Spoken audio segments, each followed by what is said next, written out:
Hello everyone, this is Highlander from MTG Cardsmith doing another custom Magic the Gathering card review. And today we have a card by a new cardsmith to our channel.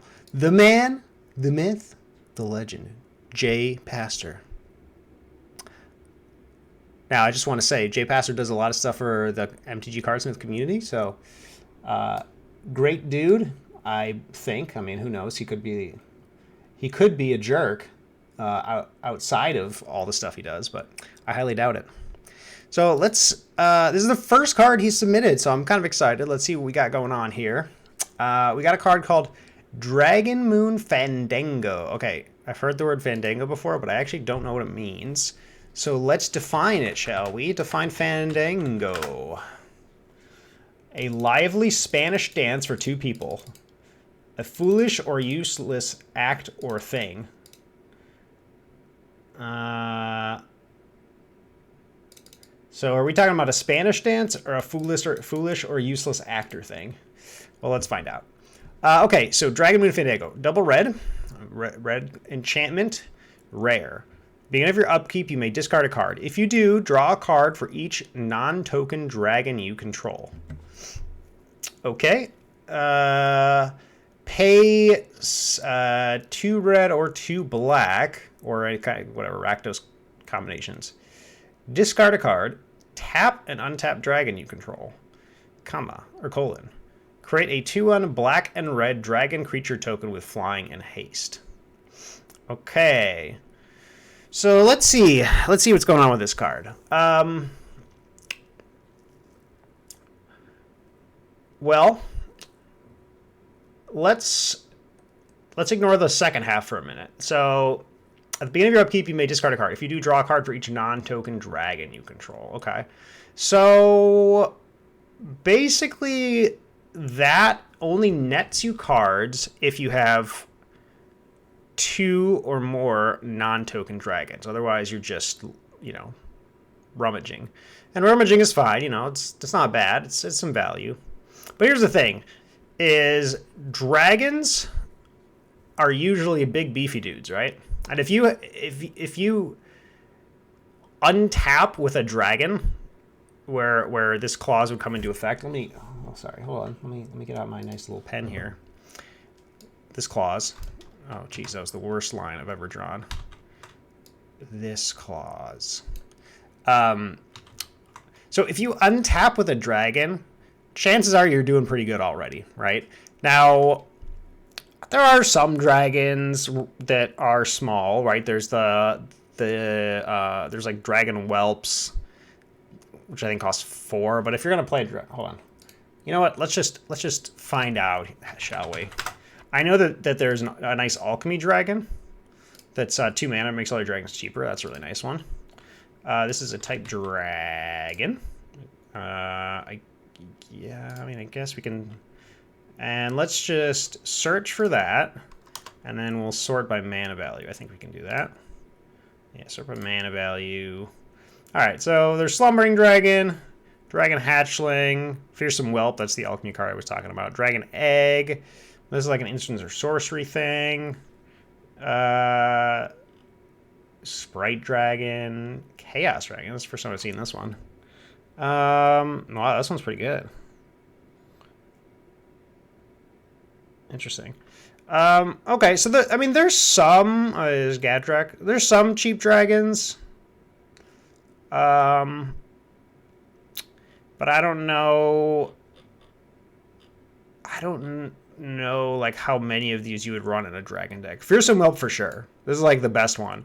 But of course, this is an alchemy card, and I think most people on MTG Cardsmith are not alchemy players, I would imagine. But I could be wrong. Anyway, most dragons are big beefy duders, and if you got one out, chances are you're doing pretty good. You don't necessarily need the extra help, especially if you have multiple dragons out, right? And then you're. So this is a little bit of a win more situation here, is what we're generally talking about. Not always, as we saw with some of the cheapo dragons, but a lot of those I think you might not include in a dragon's deck unless you really wanted to rely on this card.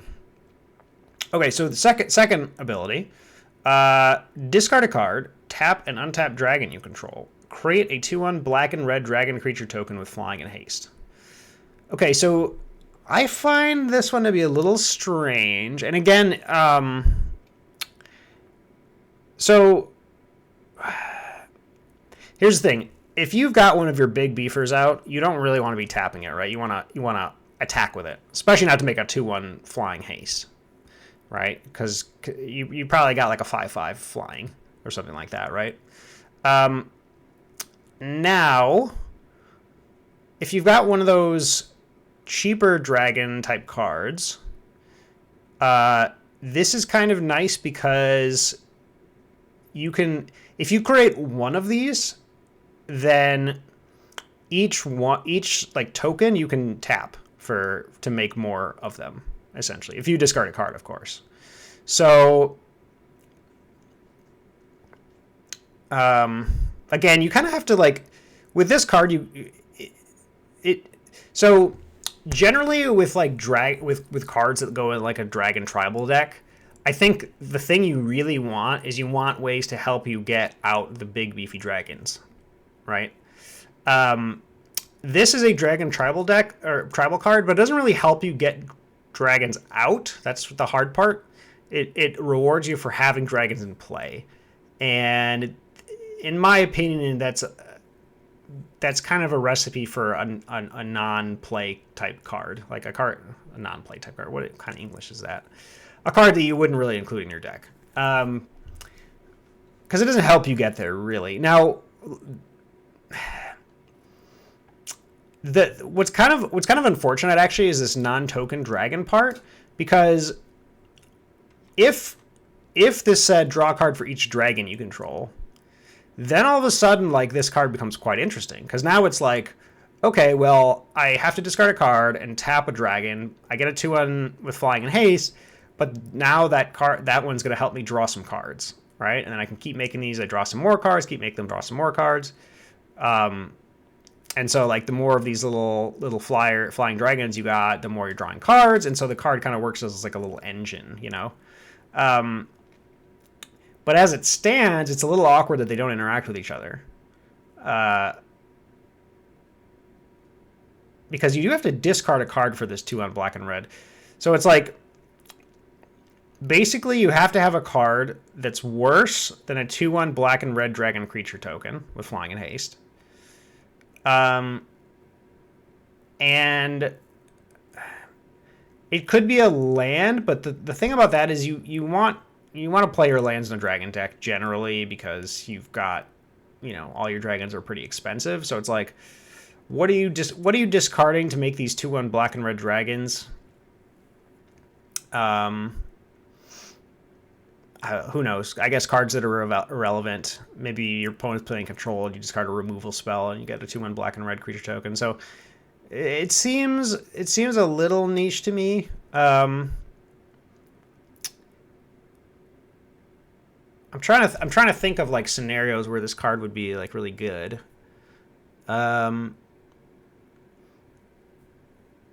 So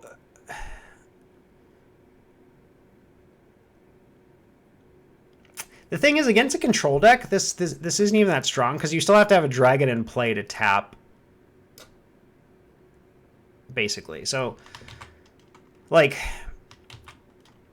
okay, there could be a scenario where, like, you have this card in play, right? And your opponent's playing a control deck. You don't have anything in play, but you've got, like, 6 mana, and you've got some cards in your hand, right? So you do, like, okay, I'll pay 2, discard. Oh, wait, you have to have a dragon in play, though. That's the problem. You have to have a dragon in play to make these other dragons. I was going to say, if you can, like, make these, you can, like, turn your kind of dead cards into these tokens, and then those kind of become a problem for the control deck. They have to, find, like, some kind of a sweeper or something. But the fact that you have to have a dragon out already is what makes this kind of awkward. Again, like, most of your other than the tokens, most of your dragons you don't want to be tapping. You want to be getting in there and breathing some fire,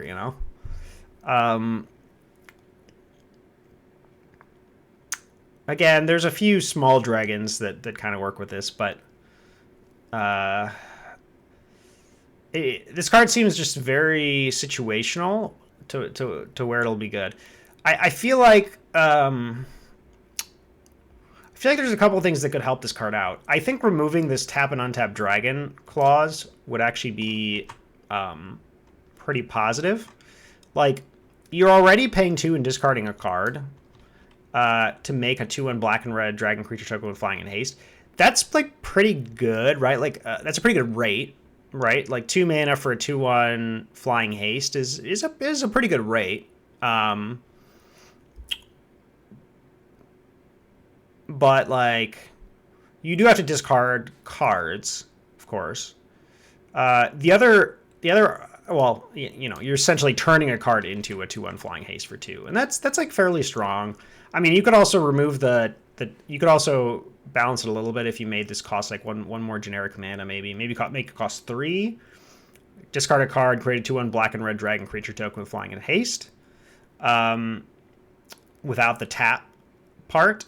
I'm not quite sure where the tap part is there. Is it like the dragon is like making a baby? Is that the idea?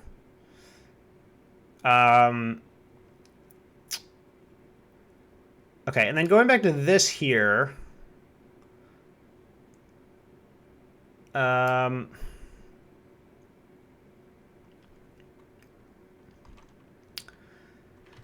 So again, I find it a little awkward that this doesn't work with tokens. And because this card makes tokens. And the other thing is there's a little bit of a disaster scenario. So it's like, say you have this in play and you finally play like your 5 mana dragon or whatever, right? And then at the beginning of your upkeep, you're like, all right, time for me to rummage. So I'll discard my card. And then, oh, no, never mind. I don't think that it doesn't work that way. I was going to say they could kill your dragon in response, but it doesn't quite work that way, I don't believe. So I don't think you can quite get screwed that way. Okay, I feel like this card kind of like anti-synergizes with itself, and it's just a little strange. So to me, I think the best thing to do here is make it so that this effect works with your token dragons, and then just maybe make the card more expensive, And I might even consider like removing this and again making this cost more expensive, and that way you kind of get like a little engine card that is it's a powerful card, but you'll probably have to like increase the cost in that case. But it just makes the card like actually interesting. Like right now, the way this card is I feel like I wouldn't want to play this card because like the hard part is getting dragons into play. So it's like once you have dragons in play, you're fine. So you don't really need this extra thing. And like this here doesn't help with this. So, and you still need to tap and untap dragon. So like in order to even have the token in play to like actually use the tokens to create more tokens, you have to at least have a dragon in play, which, is not the easiest thing to do. I mean, again, there are cheap dragons, but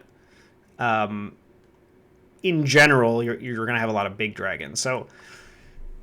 So yeah, I feel like this card like here's what it feels like to me. It feels like this card has a lot of like awkwardness tacked onto it just to sort of balance it for the cost, and I feel like just make it more expensive and make it actually work the way you would want it to work.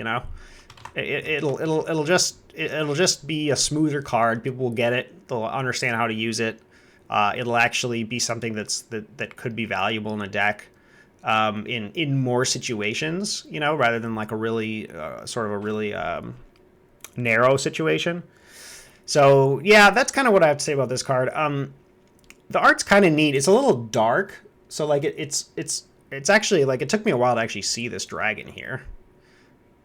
It was like flying in the distance. So now that we know what the card does, what's the deal with this Fandango? Which Fandango are we talking here? Are we talking Mexican dance? Let's look at the definition again. Define Fandango. A foolish or useless act or thing.